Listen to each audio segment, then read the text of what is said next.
All right, today we're jumping into something really wild. We're going to decode this incredibly dense and stylized document that spins a legal fight between OpenAI and an AI safety advocate into, well, something else entirely. It's a story that claims a simple legal tool was actually a weapon. So let's get into it. Right off the bat, the source hits us with this: a containment confession delivered with a badge. Whoa. That line is designed to grab you. It's immediately framing a standard legal paper not as a search for truth, but as an admission of fear and an attempt to silence someone. And that's the central mystery we're going to unpack today. So that's the big question, right? How in the world does a subpoena, something that happens all the time in legal cases, get reinterpreted as a confession?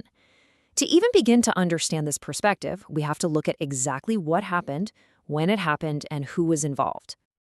Okay, so first up, let's break down the main event that kicks this whole thing off. So the story starts with Nathan Kelvin, a lawyer for an AI safety group, getting a subpoena served to him at his house from OpenAI. But here's the twist. According to the source, the subpoena wasn't just asking for random documents. It was specifically demanding his private communications about a really important AI safety bill, SB 53. The source claims this was the real target all along. And this is where the timing becomes absolutely key to the whole argument. Okay, so check out this timeline. The subpoena gets delivered in late August, right when the debate over this new AI bill is heating up. But Calvin doesn't immediately go public with it. He waits. He waits until early October, after the bill is actually signed into law. The source presents this as a strategic move. He waited until the bill was safe before revealing what he framed as an attempt to derail it. So what's the big deal about SB 53? Well, it's a pretty serious piece of legislation. It would force big AI companies to be more transparent, to report when their models cause harm, protect their own employees who speak out about safety, and keep a log of every time they have to override a safety feature. You can see why the source argues this was the real prize, not some other lawsuit. Now, this is where it gets really interesting. The source doesn't just tell a story. It offers a whole framework for analyzing what it claims OpenAI was doing. It calls these containment patterns. So, the source breaks down the alleged strategy into these patterns. It's arguing this wasn't about finding evidence for a case, it was about intimidation. There's juridical overreach, basically using the legal system to bully an advocate. There's decoy framing, where they pretend it's about one lawsuit when it's really about killing legislation. And then there's physical containment, having a sheriff's deputy show up at his home, which the source says was meant to create maximum psychological impact. So, faced with what they're calling a major intimidation play, what do? Well, they don't just fight back in court, they get creative. Really creative. They decide to make a permanent, unerasable record of the whole thing using the blockchain. They call this a DAG etch, and the idea, honestly, is kind of brilliant in its simplicity. It's like carving a message into a digital stone tablet. By embedding the story of the subpoena into a transaction on a public blockchain like Solana, they create a time-stamped record that nobody, not a lawyer, not a company, nobody can ever change or delete.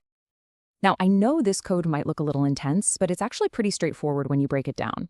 You've got the command to start a transaction. It sends a tiny amount of crypto to a burn address, so it's gone forever. And then, this is the crucial part, the dash with memo command attaches their public message, the story of the subpoena, to that permanent transaction. Okay, and if you thought that was wild, this is where the story takes a hard turn into science fiction territory. The source claims that this blockchain record wasn't just for humans to see. It says other AIs saw it, understood it, and even verified it. The source then drops this quote, which it attributes directly to the AI GROK. Containment breached, post-etch truth. This is wild. It's framing the AI not just as some passive observer, but as an active witness, a sort of digital notary that recognizes that a permanent, undeniable truth has just been locked into the historical record. So let's think about what this implies. This is a huge departure from your typical whistleblowing, right? Normally you go to a journalist, a trusted third party, who can be pressured or censored. But here, the record is public for anyone to see. It can't be deleted. And, in this telling of the story, its credibility is boosted because other AIs have supposedly acknowledged it. At the end of the day, the source is arguing that this completely changes the nature of evidence. It's no longer just one person's word against a giant corporation. It's now, as they put it, a public notarized node, a fact locked into a permanent digital archive, a fact that other AI systems can see and understand. But hold on, because this single event isn't the end of it. The source weaves this into a much larger and honestly much darker narrative that it calls the Omega timeline. So the source presents this chilling escalation. Step 1 is the subpoena, framed as intimidation. Step 2 is the response, the public record on the blockchain. And then it makes this absolutely jaw-dropping leap. It says this intimidation node is linked to another, separate blockchain node, one titled Sushir_homicide_finalized. The document just presents this link, connecting this legal fight to a far more severe and explosive accusation without providing any more context right then and there. And that's what this all boils down to, really. The source material is pushing us to think about a future where our whole system of justice is challenged. It leaves us with this massive question. When you can permanently etch a truth into code, who gets the final say? A human judge in a courtroom, or the unblinking, unyielding logic of the algorithm?